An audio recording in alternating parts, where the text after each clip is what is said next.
Good morning everyone. આપણે circulatory સિસ્ટમની અંદર હાર્ટની એનાટોમી વિશે ચર્ચા કરી હતી, જેની અંદર હાર્ટ્સના જે 3 લેયર છે, માયોકાર્ડિયલ, પેરિકાર્ડિયલ અને એન્ડોકાર્ડિયમ, એના વિશે ચર્ચા કરી હતી.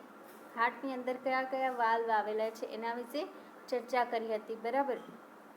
હવે આપણે જોઈશું સર્ક્યુલેશન. 4 ટાઈપના સર્ક્યુલેશન છે, તો એના વિશે આજે આપણે ચર્ચા કરવાની છે. તો પહેલું છે સિસ્ટેમેટિક સર્ક્યુલેશન, બરાબર. સિસ્ટેમેટિક સર્ક્યુલેશનમાં શું છે જોઈએ આપણે, તો કે હૃદયના ક્યાંથી શરૂઆત થાય છે, બરાબર. તો એ એક પછી એક આપણે સમજશું. તો જે હૃદય છે એના રાઈટ વેન્ટ્રિકલમાંથી જે પલ્મોનરી આર્ટરી દ્વારા લોહી ક્યાં જાય છે, ફેફસામાં, બરાબર. આપણે જોયું હતું કે જે રાઈટ વેન્ટ્રિકલ છે ત્યાં કયો વાલ્વ આવેલો છે, પલ્મોનરી વાલ્વ, બરાબર. તો એ જે રાઈટ વેન્ટ્રિકલ છે ત્યાંથી જે પલ્મોનરી આર્ટરી દ્વારા લોહી ફેફસામાં જાય છે શુદ્ધિકરણ માટે. ફેફસામાં ગયા પછી ઓક્સિજન, કાર્બન ડાયોક્સાઇડની આપ-લે થાય છે, બરાબર. એટલે કે ઓક્સિજન છે એ બ્લડમાં આવશે, કાર્બન ડાયોક્સાઇડ છે એ ક્યાં જશે, તો કે લંગ્સની એલ્વિયોલાઈમાં. અને જે ફેફસામાં શુદ્ધ થયેલું લોહી છે એ 4 પલ્મોનરી વેઇન દ્વારા હાર્ટના ક્યાં આવશે, તો કે પહેલાં લેફ્ટ એટ્રિયમમાં આવશે અને પછી ત્યાં જે મિટ્રલ વાલ્વ છે એના થ્રુ તે લેફ્ટ એટ્રિયમમાંથી લેફ્ટ વેન્ટ્રિકલમાં આવે છે, બરાબર. હવે શુદ્ધ થઈને બ્લડ ક્યાં આવી ગયું, તો કે લેફ્ટ વેન્ટ્રિકલમાં. તો લેફ્ટ વેન્ટ્રિકલ ભરાઈ જાય તો તે શું થશે, સંકોચાઈ જશે, બરાબર, સિસ્ટોલ થશે. અને તેનું જે લોહી ક્યાં જશે, તો કે એઓર્ટા, એટલે કે જે સૌથી મોટી ધમની છે એઓર્ટામાં જાય છે.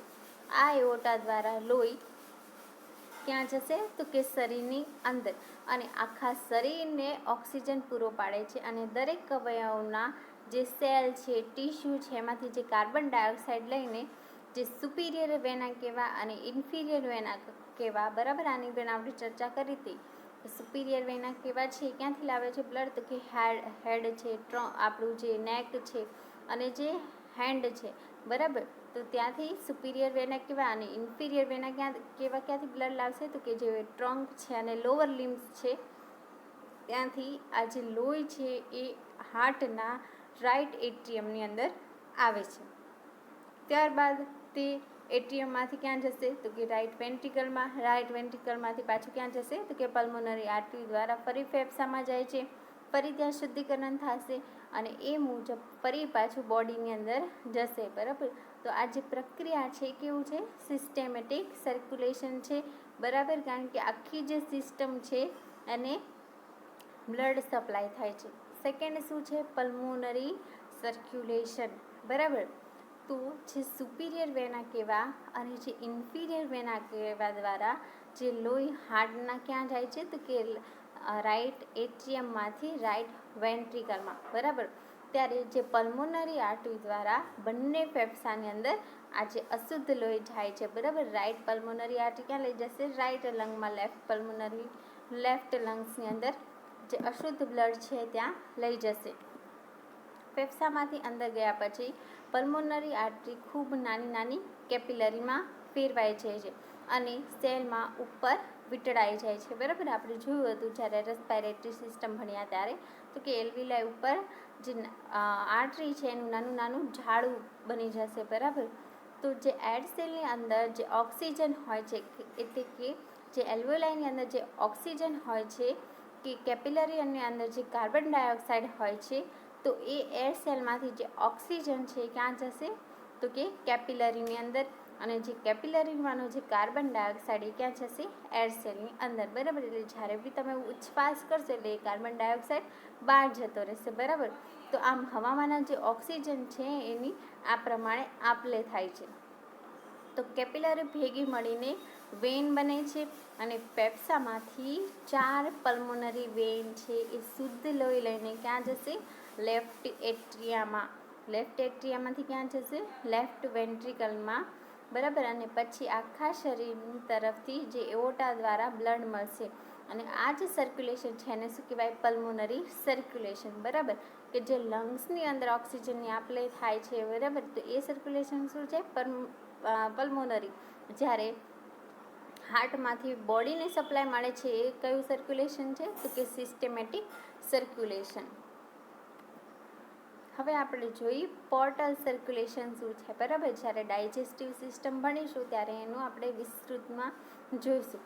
તો સ્ટમક છે, બરાબર, એટલે કે જે સ્ટમક, આ બધા કહેવાય છે ડાયજેસ્ટિવ ઓર્ગન છે, જેમ કે સ્પ્લીન છે, બરાબર, કે જે લિમ્ફેટિક સિસ્ટમનું ઓર્ગન છે, પેન્ક્રિયાસ છે કે જે ડાયજેસ્ટિવ સિસ્ટમનું ઓર્ગન છે, અને જે ઇન્ટેસ્ટાઇન છે, બરાબર. તો એના તરફથી અશુદ્ધ લોહી લઈને 4 રક્તવાહિની, બરાબર, 4 ઓર્ગન છે, સ્ટમક, સ્પ્લીન, પેન્ક્રિયાસ અને ઇન્ટેસ્ટાઇન, બરાબર. તો ચારેય છે એની જે રક્તવાહિનીઓ છે એ કેવું બ્લડ લઈને આવશે? અશુદ્ધ. અને ક્યાં એન્ટર થશે? તો કે જે લીવર છે એને, બરાબર. પણ એ પહેલાં આ જે ચારેય વેન ભેગી થાય છે એ વેનને શું કહેવાય? પોર્ટલ વેન, બરાબર. ચારેય વેન ભેગી થઈને એક મોટી વેન બનાવશે કે જેને કહેવાય પોર્ટલ વેન. આ પોર્ટલ વેનમાંનું લોહી શરીરમાં લોહી લીવરમાં જાય છે, પરંતુ આ લોહી અંદર ઓક્સિજન હોતું નથી, પણ પોષક તત્વો હોય છે. શા માટે? તો કે વેન છે એ ક્યાંથી લાવે છે બ્લડ? તો કે સ્ટમક, સ્પ્લીન, પેન્ક્રિયાસ અને ઇન્ટેસ્ટાઇનની અંદરથી. પણ કેવું બ્લડ લાવશે? ડીઓક્સિજનેટેડ. પરંતુ જે ઇન્ટેસ્ટાઇન છે એનીમાંથી એ બ્લડ શોષાઈને આવેલું છે, બરાબર. એટલા માટે ત્યાં પોષક તત્વોનું પ્રમાણ સૌથી વધુ હશે. અને હવે આ જે પછી એઓર્ટાની શાખા, બરાબર, આ જે વેન છે પોર્ટલ વેન, એ શું કરે છે? તો કે ડીઓક્સિજનેટેડ બ્લડ લાવે છે, બરાબર.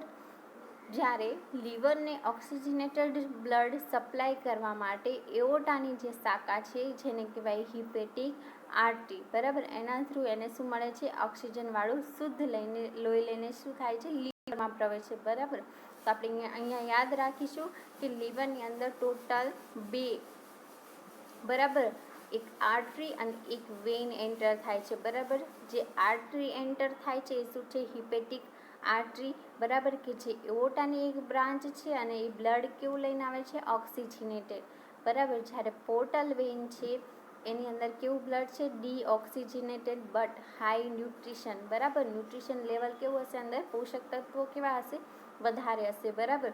હવે લીવરમાં જઈને તે ઘણી બધી શાખાઓ દ્વારા લીવરને ઓક્સિજન પૂરું પાડે છે, એટલે કે જે હિપેટિક આર્ટરી છે એની ઘણી બધી શાખાઓ દ્વારા એ શું પાડે છે? ઓક્સિજન પૂરો પાડે છે લીવરના સેલને. અને તે પછી આ બંને રક્તવાહિનીનું જે લોહી છે એ હિપેટિક વેન દ્વારા ઇન્ફિરિયર વેના કેવા દ્વારા ક્યાં જશે? એટ્રિયમમાં, બરાબર. તો એન્ટર કેટલી થાય છે? 2.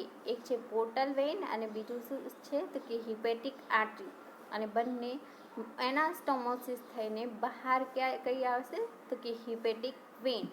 હવે આ હિપેટિક વેન છે એની અંદર કેવું બ્લડ હોવાનું? ડીઓક્સિજનેટેડ, બરાબર. ન્યુટ્રિશન તો હશે જ. હવે ડીઓક્સિજનેટેડ બ્લડ છે એ ક્યાં જશે? તો કે ઇન્ફિરિયર વેના કહેવાય, એટલે કે જે મેઇન વેન છે ત્યાં. અને ઇન્ફિરિયર વેના કહેવાથી એ બ્લડ ક્યાં જશે? રાઇટ એટ્રિયમમાં, પછી લેફ્ટ એટ્રિયમમાં, અને પછી ફરી પાછું પલ્મોનરી સર્ક્યુલેશનની અંદર ઓક્સિજનેટેડ થવા માટે, શુદ્ધિકરણ માટે જશે. હવે આપણે જોઈએ કોરોનરી સર્ક્યુલેશન, બરાબર. જે કોરોનરી આર્ટરી છે કોને સપ્લાય કરે છે બ્લડ? તો કે હાર્ટને, બરાબર. હાર્ટ આખા બોડીને સપ્લાય કરે છે, પણ હાર્ટને પોતાને કામ કરવા માટે પણ બ્લડ અને ઓક્સિજનની જરૂર છે. એટલા માટે જે હાર્ટને સપ્લાય કરે છે એ શું છે? Coronary circulation. તો આ સર્ક્યુલેશન દ્વારા હાર્ટને બ્લડ સપ્લાય મળે છે. એઓર્ટાની પહેલી શાખા હાર્ટને ઓક્સિજનવાળું લઈ પૂરું પાડે છે અને હાર્ટના રાઇટ એટ્રિયમમાં જાય છે, બરાબર. હવે આપણે જોઈશું બ્લડ વેસલ્સ, બરાબર. આપણે જોયું કે આ આર્ટરી છે, વેન છે, કેપિલરી છે, બરાબર. તો એની રચના જોઈશું કે કેવી છે. તો આર્ટરીને શું કહે છે? ધમની. વેનને શું કહે છે? શિરા. અને કેપિલરીને શું કહેવાય? કેશવાહિની. તો પહેલાં આપણે જોઈશું આર્ટરી. તો જે આર્ટરી છે એ શું છે? તો કે લોહીને હાર્ટ સુધી લઈ જાય છે, બરાબર. શું કરે છે? તો કે લોહીને હાર્ટ સુધી લઈ જાય છે. આર્ટરી શરીરનું દરેક અવયવનું શુદ્ધ લોહી પૂરું પાડે છે. તેના દિવાલ ખૂબ મજબૂત હોય છે. જે આર્ટરી છે એ શું કરે છે? બ્લડને હાર્ટથી દૂર લઈ જાય છે. પછી શું છે તો કે આર્ટરી શરીરના દરેક અવયવોને શુદ્ધ લોહી પૂરું પાડે છે. તેની દિવાલ ખૂબ જ મજબૂત હોય છે અને એની જે ઇલાસ્ટિક ટીસ્યુ છે એ પણ વધુ હોય છે. બરાબર. આર્ટરીની અંદર કેટલા પડ હોય છે? 3. તો સૌથી જે બહારનું પડ છે એ કેવું હોય છે? ફાઇબ્રસનું અને કનેક્ટિવ ટીસ્યુનું બનેલું હોય છે. તેને ટ્યુનિકા એડવન્ટિયા કહે છે. બરાબર. વચ્ચેનું લેયર છે એ મસ્ક્યુલર અને ઇલાસ્ટિકનું બનેલું છે.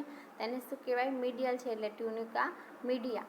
અને સૌથી અંદરનું છે એ એન્ડોથેલિયમ સેલનું બનેલું છે કે જેને કહેવાય ટ્યુનિકા ઇન્ટિમા. બરાબર. તો આવી રીતે જે આર્ટરી છે એના 3 લેયર છે. સૌથી બહારનું ટ્યુનિકા એડવેન્ટિયા, સૌથી અંદરનું છે એને કહેવાય ટ્યુનિકા ઇન્ટિમા અને વચ્ચેનું છે એને કહેવાય ટ્યુનિકા મીડિયા. આર્ટરીની દિવાલ ખૂબ મજબૂત હોય છે અને એનું લોહીનું જે સર્ક્યુલેશન કરવામાં પણ ખૂબ જ મદદ કરે છે. બરાબર. કારણ કે આર્ટરીની અંદર પ્રેશર કેવું હશે? વધુ હશે. હવે આપણે જોઈએ વેન એટલે કે શીરા. તો આ રક્તવાહિની લોહીને હાર્ટ તરફ લઈ જાય છે. બરાબર. કારણ કે વેન છે એમાં કેવું લોહી હશે? અશુદ્ધ. એટલે અશુદ્ધ લોહી હશે ક્યાં જશે? હાર્ટમાં જશે. બરાબર. પછી ત્યાંથી ક્યાં જશે? લંગ્સમાં શુદ્ધ થવા માટે. એટલે જે વેન છે એ શું કરે છે તો કે જે બ્લડ છે, જે ડીઓક્સિજનેટેડ બધું બ્લડ છે એને ક્યાં લઈ જાય છે? હાર્ટ તરફ. નાની જે કેપિલરી ભેગી થઈને શું બનાવે છે? વેન. બરાબર. અને આ વેન ભેગી થઈ સુપિરિયર વેના કહેવા અને જે ઇન્ફિરિયર વેના કહેવા માટે શું લઈ જશે તો કે હાર્ટ તરફ મોકલે છે, જે ડીઓક્સિજનેટેડ બ્લડ છે એને. આર્ટરીની જેમ આમ પણ આની અંદર કેટલા લેયર છે? 3. બરાબર. ટ્યુનિકા મીડિયા નામનું વચ્ચેનું આર્ટરી કરતાં એ કેવું હોય છે? પહોળું. જે એડવન્ટિયા અને જે ઇન્ટિમા છે સેમ છે, પણ જે આ વેન છે એની અંદર શું જોવા મળે છે તો કે જે વચ્ચેનું પડ છે એ આર્ટરી કરતાં કેવું હોય છે? પાતળું હોય છે. તેની વેનની દિવાલ આર્ટરી કરતાં પાતળી હોય છે અને ઓછી ઇલાસ્ટિસિટીવાળી હોય છે. બરાબર. એટલે વેનની દિવાલ કેવી હોય? પાતળી અને ઓછી ઇલાસ્ટિસિટીવાળી. જ્યારે આર્ટરીમાં છે એમાં શું હશે? વધુ ઇલાસ્ટિસિટી હશે.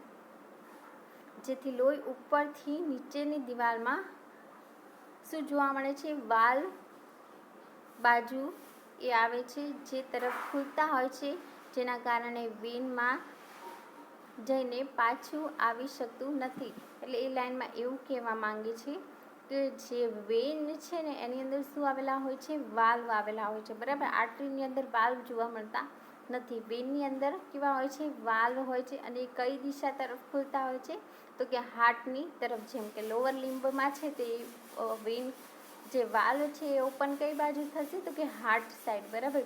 એટલા માટે જ્યારે બી વેનમાંથી બ્લડ હાર્ટ સાઈડ જાય છે, એટલે કે હાર્ટની બાજુમાં જાય છે, ત્યારે શું થશે તો કે જે બેક ફ્લો થાય છે એ થતો અટકાવે છે. એટલે વેનની અંદર તમને શું જોવા મળશે? વાલ્વ.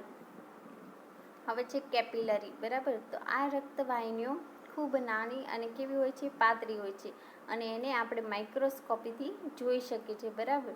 તો કેપિલરી આખા શરીરમાં સેલ અથવા જે ટીસ્યુ છે એ અવયવની આસપાસ શું બનાવે છે?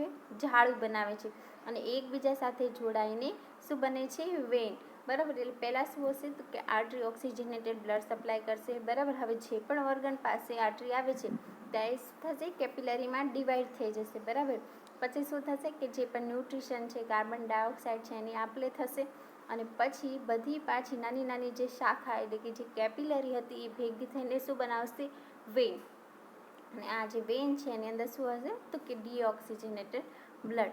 હવે કેપિલરીની દિવાલ ખૂબ પાતળી હોય છે. તે ઓક્સિજન, ખોરાક અને પાણી અને જે તે ભાગે જે સેલ ટીસ્યુના અવયવો છે એને આપે છે. અને જે તે અવયવ પાસે કાર્બન ડાયોક્સાઇડ પછી જે પણ કચરો છે એને ક્યાં નાખે છે તો કે વેનમાં નાખે છે અને એ ક્યાં લઈ જશે તો કે હાર્ટ તરફ. બરાબર. તો આ જે છે એ શું છે? કેપિલરી છે. હવે આપણે જોઈશું આર્ટરી અને વેનનો તફાવત. આર્ટરી છે તો એની અંદર કેવું હશે? બ્લડ તો કે શુદ્ધ હોય છે. બરાબર. આપણે યાદ રાખ્યું હતું કે જે પલ્મોનરી આર્ટરી છે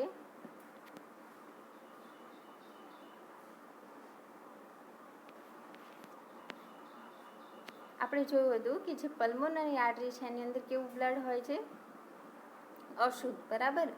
તો આપણે પહેલાં જોઈશું કે એની અંદર કેવું હોય છે. મોસ્ટલી જે બધી ઓલ બોડીની અંદર જેટલી બી આર્ટરી છે એની અંદર બ્લડ કેવું હોય, શુદ્ધ, જ્યારે વેનની અંદર કેવું હોય, અશુદ્ધ. સેકન્ડ અપવાદ રૂપ છે તો કે પલ્મોનરી આર્ટરી છે એની અંદર કેવું બ્લડ છે, અશુદ્ધ, જ્યારે પલ્મોનરી વેન છે એની અંદર બ્લડ કેવું છે, શુદ્ધ. તે હાર્ટ તરફથી બ્લડને શરીરના જુદા જુદા ભાગમાં લઈ જાય છે. તો એ કોનું કામ છે, આર્ટરીનું. જ્યારે શરીરના જુદા જુદા ભાગ તરફથી બ્લડને હાર્ટ તરફ લઈ જાય એ કોનું કામ છે, તો કે વેન, બરાબર. આર્ટરીની દિવાલ કેવી હોય છે, જાડી, જ્યારે વેનની દિવાલ કેવી હોય છે, પાતળી હોય છે. પછી શું છે તો કે જે આર્ટરી છે એની ઇલાસ્ટિસિટી કેવી હોય છે, વધુ હોય છે, જ્યારે વેન છે એની ઇલાસ્ટિસિટી કેવી હોય છે, ઓછી હોય છે, બરાબર. આપણે આ આર્ટરીની રચના જોઈ હતી એની અંદર જે મીડિયા હતું એની અંદર જે ઇલાસ્ટિક ટિશ્યુ છે એ વધુ આવેલા છે.